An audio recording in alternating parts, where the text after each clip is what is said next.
Hey, Kyle here with KyleCGraves.com.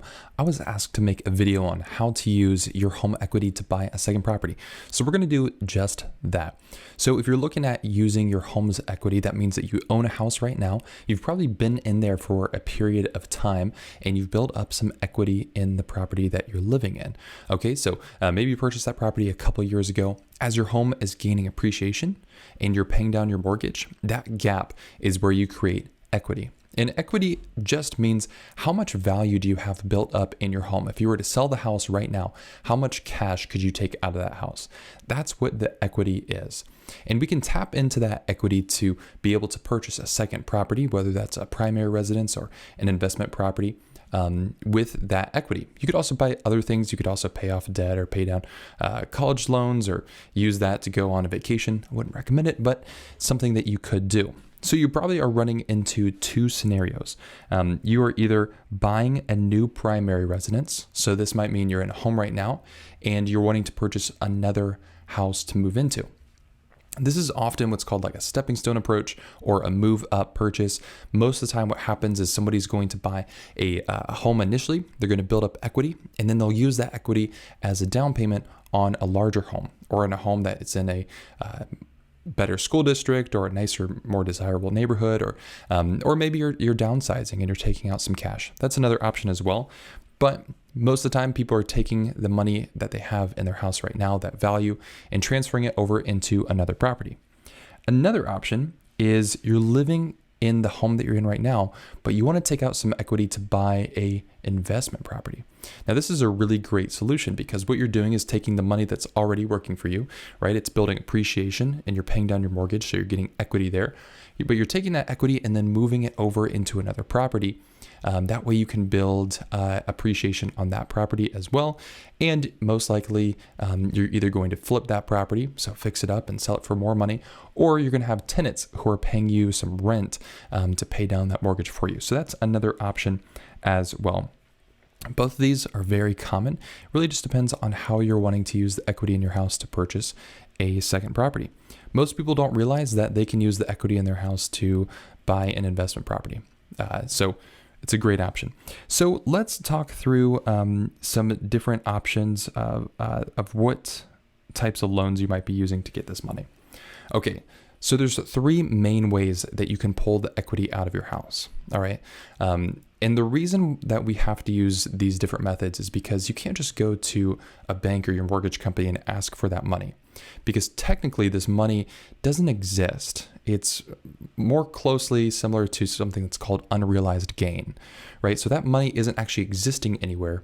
It's more of just the potential money that is there, the potential value that you have in your home, right? Since it's stored in the asset of your house, it doesn't actually exist anywhere except more in theory. So it can get a little weird, but we have to use tools to pull that equity out of the home that we're in right now. So the first tool that we can use is one, just to sell the property. So when you sell the property, this is where you're just getting straight up cash from the sale of your property. So let's say it's a $200,000 house. You only owe, let's say $100,000 left on your mortgage. That means you have $100,000 in cash that you'll get when you sell the property. And this is going to come probably in a wire transfer or a check. And that's straight cash that you get to use. Okay. So selling is one option. It's not the most common. These are the other two strategies right here. These are going to be debt-focused strategies. So selling strategy is not debt-focused. It's going to be entirely cash. A HELOC and a cash out are debt-focused strategies. Okay, so let's talk about HELOC. This stands for Home Equity Line of Credit, and we take that phrase and we chunk it all together and call it a HELOC.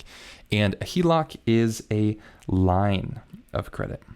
Okay, so think of a HELOC almost like a credit card of sorts against your home. It's like a secured credit card against your home, basically. It's a line of credit, meaning that you're going to get approved up for a certain amount, but you don't have to use it all immediately. And if you don't use it, you don't have to pay any interest on it. So let's say that you got a HELOC for $30,000.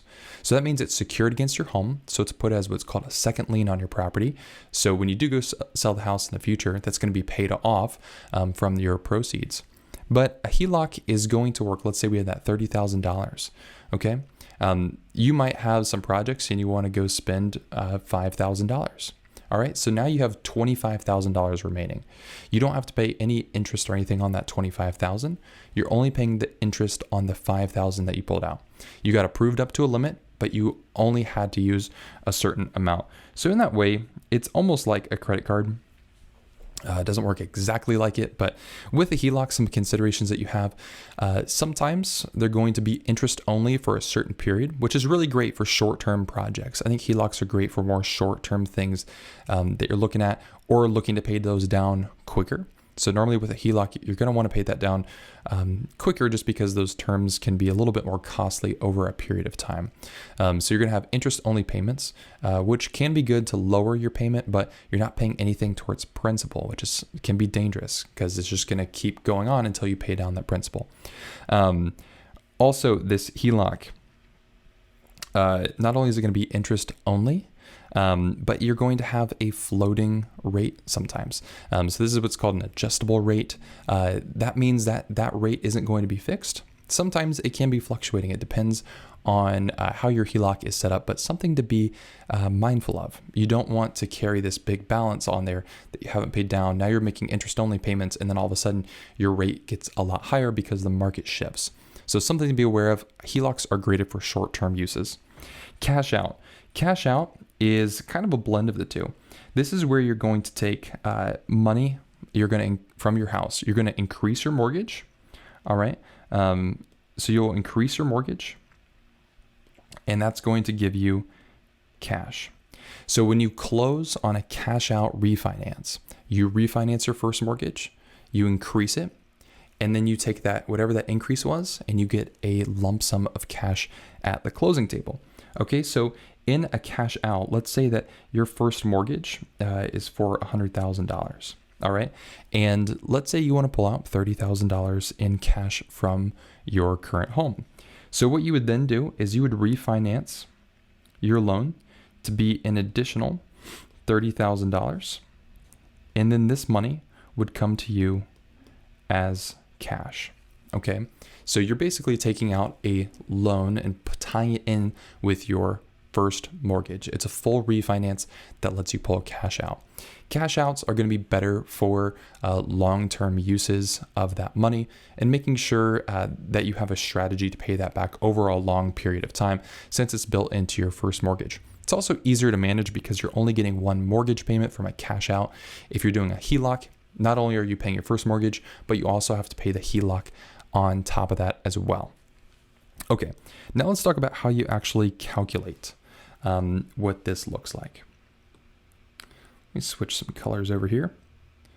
Okay, so when you have this money in your house, you have this equity, you need to figure out first how much equity do you have and how much are you allowed to pull out of the money that you're able to pull out of your home right now. Because lenders have limits on how much risk they're willing to give you to be able to pull this money out. So let's act like we're purchasing first. Whenever you're purchasing a home, you're putting a down payment down on the house. And the reason why is because that makes the loan less risky. If you're getting a loan for the entire value of the house, then that becomes really risky to lenders. In case the market changes and fluctuates, they want to make sure that you have money to be able to pay them back, or if they foreclose, that they can get their money back. Same thing applies for any type of HELOC or a cash out refinance. They're going to have limits, what's called a combined loan to value ratio. All right. And this is the limit basically of how much value you have in your home versus the max amount of debt that you have against that property. So let's say your combined loan to value limit is 90%, right? So it's normally going to be anywhere between 80 and 90%. So in between 80 and 90% is what you could pull out in a mortgage on your current property. So let's say you had a $100,000 house, then you might be able to have a max mortgage of 80 to 90,000. So we have to count in the first mortgage plus any HELOC, or if we're adding anything on that cash out refinance as a max. So on a $100,000 house, the max we could have as a mortgage would be 80,000 or 90,000. So basically what you're going to do is you're going to take the value of your property times the combined loan to value ratio, and then subtract your current balance. And that's going to show you how much left you have to be able to pull out of your home. So let's run through an example. Let's say that your home is worth $300,000. All right. And you talk to your bank and they're saying the max that you can do on, let's say, a cash out refinance is 80%. All right. So 80%. So then what we'll do is we will go ahead and we'll take 300,000 times 0.8. That's going to give us $240,000. All right. And then let's say we have a remaining balance on our mortgage of, let's say, $150,000. Okay. So we take the $240,000 minus $150,000, and that gives us $90,000. So $90,000 is the most that we might be able to pull in a cash out or a home equity line of credit to be able to maybe invest in another property, or we can take that and put it on a down payment for a new house. Something to keep in mind is when you are looking at buying a new house and looking at managing those at the same time is you need to look at, do you have to qualify for both of those mortgage payments at the same time? You might be able to make a down payment, but you might not be able to qualify with both of those payments. So something to keep in mind. So just to wrap up, you absolutely can take the equity out of your home and use that to purchase a second property. It might be a home that you're living in, or it might be an investment property. The problem is that money doesn't just exist somewhere in a bank account. We have to use tools to get that equity out of our house. The way that we do that is we either sell the house, we use something like a HELOC, or we use a cash out refinance to be able to take that money and then use it the way we want to use it. And there are guidelines on how much money we can pull out. We can't always pull out all of the equity. The only way to take all of the equity out of a house is to sell it. If we're using debt-focused options like HELOC or cash out, we have a lot more rules that we have to follow. Hope this was helpful in helping you understand equity and what that looks like. If you have any questions, let me know in the comments. Thanks for watching.